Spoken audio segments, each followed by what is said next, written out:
that if a shark begins to circle your position, stand your ground. Do not swim away.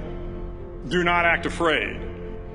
And if the shark, hungry for a midnight snack, darts towards you, then summons up all your strength and punch him in the snout, and he will turn and swim away. There are a lot of sharks in the world. If you hope to complete the swim, you will have to deal with them. So if you want to change the world, don't back down from the sharks. Over a few weeks of difficult training, my SEAL class, which started with 150 men, was down to just 42. There were now 6 boat crews of 7 men each. I was in the boat with the tall guys, but the best boat crew we had was made up of the little guys, the Munchkin crew, we called them. No one was over 5'5". The Munchkin boat crew had 1 American Indian, 1 African American, 1 Polish American, 1 Greek American, 1 Italian American, and 2 tough kids from the Midwest.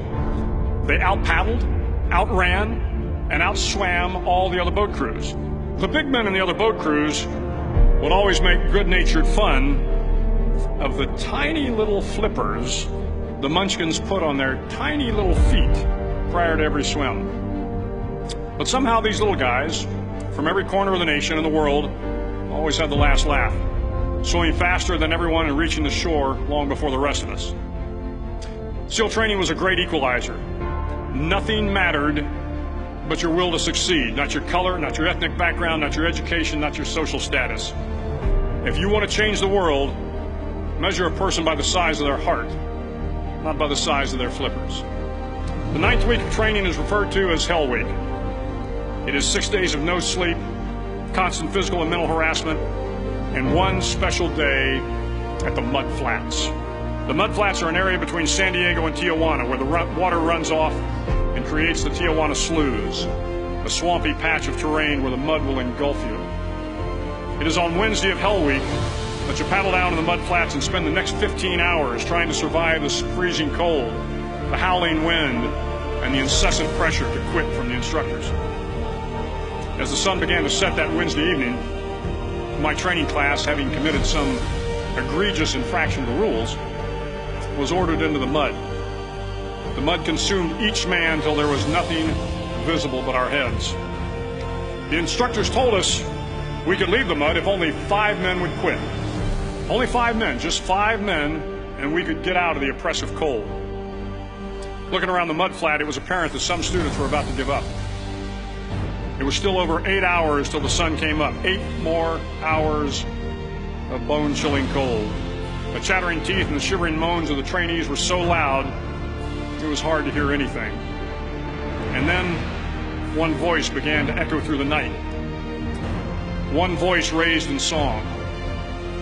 The song was terribly out of tune, but sung with great enthusiasm. One voice became 2, and 2 became 3, and before long, everyone in the class was singing. The instructors threatened us with more time in the mud if we kept up the singing, but the singing persisted, and somehow the mud seemed a little warmer, and the wind a little tamer, and the dawn not so far away. If I have learned anything in my time traveling the world, it is the power of hope. The power of one person, a Washington, a Lincoln, King, Mandela, and even a young girl from Pakistan, Malala. One person can change the world by giving people hope. So if you want to change the world, start each day with a task completed. Find someone to help you through life. Respect everyone. Know that life is not fair and that you will fail often. But if you take some risks, step up when the times are the toughest, face down the bullies, lift up the downtrodden, and never ever give up. If you do these things, the next generation and the generations that follow will live in a world far better than the one we have today. And what started here will indeed have changed the world for the better.